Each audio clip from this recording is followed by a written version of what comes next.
श्री स्वामी समर्थ. जय जय स्वामी समर्थ. नमस्कार मंडळी, मी संगीता. 28 ऑगस्ट 2026 वार शुक्रवार या दिवशी आपल्याला वरदलक्ष्मी हे व्रत करायचे आहे.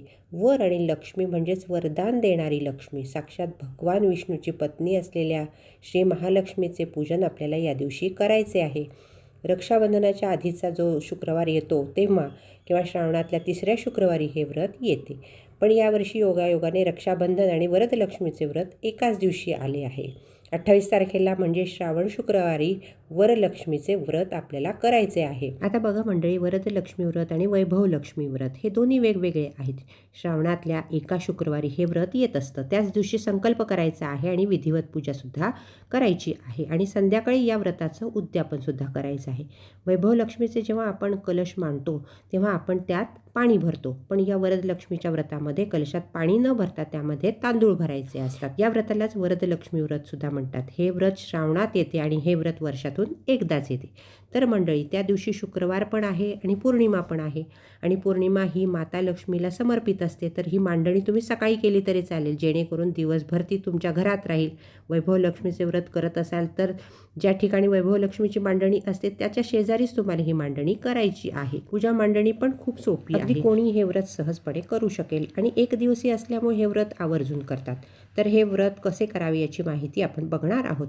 वरदलक्ष्मीचे व्रत तुम्ही कर्जमुक्तीसाठी, तसेच घरात सुख शांती समृद्धी नांदावी, तसेच लक्ष्मी प्राप्तीसाठी आणि कुटुंबातील प्रत्येक व्यक्ती रोगमुक्त राहावी म्हणून हे व्रत आपण करत असतो. तसेच आपल्या घरात धनधान्याला बरकत राहावी यासाठी सुद्धा हे व्रत करतात. या व्रताची मांडणी तुम्ही दिवसभर करून ठेवण्याचा प्रयत्न करा, जेणेकरून दिवसभर माता लक्ष्मीचा वास तुमच्या घरात राहील. आता वैभवलक्ष्मीची मांडणी आपण संध्याकाळी करत असतो आणि ती आपण दर शुक्रवारी करत असतो. तर वरदलक्ष्मीची मांडणी आपल्याला वर्षातून फक्त एकदाच करायची असते. सगळ्यात आधी आपल्याला पूजा कशी मांडायची ते बघूयात.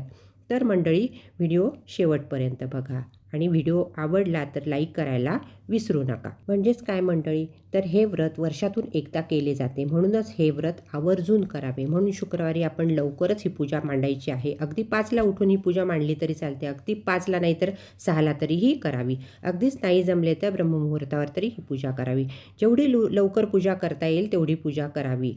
आणि आता ही पूजा मांडणी कशी करायची ते बघूया. तर मंडळी, पूजा मांडण्यासाठी एखादा चौरंग किंवा पाट मांडून घ्यायचा आहे. त्यावर लाल रंगाचे वस्त्र अंथरायचे आहे. तुमच्याकडे लक्ष्मीचा फोटो असेल तर तो घ्यायचा आहे, नसेल तर माता लक्ष्मीचा फोटो घ्यावा आणि फोटोही नसेल तर देवघरात जी लक्ष्मीची मूर्ती असेल ती घेतली तरी चालेल. फोटो असेल तर तो भिंतीला टेकून ठेवावा आणि मूर्ती असेल तर थोडे तांदूळ घेऊन त्यावर लक्ष्मीची स्थापना करावी. त्यानंतर गणपती बाप्पांची घ्यावी, नसेल तर एक सुपारी घ्यावी, 2 विड्यांची पानं घ्यावी, आपल्या उजव्या बाजूला तांदळाची रास घ्यावी आणि त्यावर गणपती बाप्पा आणि किंवा गणपतीच्या स्वरूपात सुपारी घेतली असेल तरी ती ठेवावी. आता माता लक्ष्मीसमोर गव्हाची रास करायची आहे. त्यावर हळद कुंकू वाहून एक कलश ठेवायचा. त्या कलशाला हळद कुंकवाची बोटे ओढायची आहे. त्या कलशात काठोकाठ तांदूळ भरायचे आहेत. त्यावर सुद्धा हळद कुंकू व्हायचे आहे. एक तेलाचा व एक तुपाचा दिवासुद्धा आपल्याला घ्यायचा आहे. माता लक्ष्मीला सुगंध अतिशय प्रिय आहे म्हणून धूप दीप अगरबत्ती आवर्जून लावायचे आहे. तसेच सुवासिक फुले गजरासुद्धा व्हायचा आहे. ही पूजा सकाळीच केली तर उत्तम, कारण ही पूजा एका दिवसाचीच असते. लवकर पूजा केली की ती पूजा दिवसभर आपल्या घरात राहते, वातावरण खूप छान राहते, कारण ही पूजा वर्षातनं एकदाच केली जाते. पूजेमुळे आपल्या घरात सकारात्मक वातावरण तयार होते आणि या सकारात्मक लहरी आपल्या घरात पसरतात आणि आपल्या घरातील वातावरण आल्हाददायक होते. आता आपण पूजा कशी करायची ते बघूया. प्रथम आपण संकल्प करणार आहोत आणि अग्नीच्या साक्षीने पूजेला सुरुवात करणार आहोत. सुरुवातीला आपल्याला दिवा प्रज्वलित करायचा आहे, दिव्याची पूजा करायची आहे. नंतर गणपती बाप्पांची मूर्ती घेतली असेल किंवा गणपती स्वरूप सुपारी घेतली असेल तर त्यांना अभिषेक घालायचा आहे. तेव्हा आपण गणपती स्तोत्र किंवा अथर्वशीर्ष म्हणू शकतो. प्रथम आपण स्वच्छ पाण्याने नंतर पंचामृताने अभिषेक घालायचा आहे. ओम गम गणपतये नमः म्हणावे. नंतर परत स्वच्छ पाण्याने अभिषेक घालावा. त्यानंतर मूर्ती किंवा सुपारी पुसावी. त्यानंतर विड्याच्या पानावर थोडे तांदूळ ठेवून त्याला हळदी कुंकू व्हावे. नंतर आपण गणपती बाप्पांच्या मूर्तीला स्थापन करणार आहोत. गणपती बाप्पांना हळद कुंकू फुले दुर्वा आपल्याला व्हायचे आहे. कापसाचे वस्त्र अर्पण करून गुळ खोबरे किंवा साखरेचा नैवेद्य दाखवायचा आहे आणि त्यानंतर धूप दीप ओवाळून नमस्कार करायचा आहे. आता आपल्याला पूजेला सुरुवात करायची आहे. माता लक्ष्मीचा फोटो असेल तर तो पुसून घ्यावा. हळद कुंकू लावणे, नंतर हार किंवा गजरा असेल तर तो अर्पण करावा. वस्त्रमाळा अर्पण करावी आणि लक्ष्मीची मूर्ती असेल तर किंवा श्रीयंत्र असेल तर त्यांनाही अभिषेक घालायचा आहे. सुरुवातीला पाण्याने, नंतर पंचामृताने अभिषेक घालावा. नंतर पाण्याने स्वच्छ अभिषेक घालावायचा. त्यानंतर ते करत असताना आपण श्री सूक्तसुद्धा म्हणू शकतो. आता ही मूर्ती जागेवर ठेवावी. हळद कुंकू अक्षता व्हाव्या. लाल फुले तसेच गजरा अर्पण करावा, वस्त्रमाळ अर्पण करावी आणि आपण जी गव्हाची रास ठेवली आहे त्यावर कलश ठेवावा. कलशावर आपल्याला नारळ ठेवायचे आहे.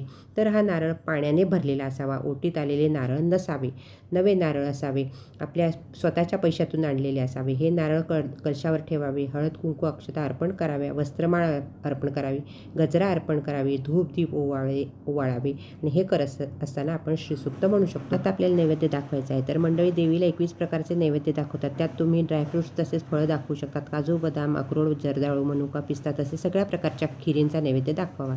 हे सगळे छोट्या वाटीत किंवा प्लेटमध्ये ठेवून नैवेद्य दाखवावा. कोणताही गोड पदार्थ अर्पण करू शकता. शिरा, लाडू, जिलेबी कोणतंही चालेल. आपल्याला सगळ्यांना माहिती आहे की माता लक्ष्मीला लवंग अतिशय प्रिय आहेत.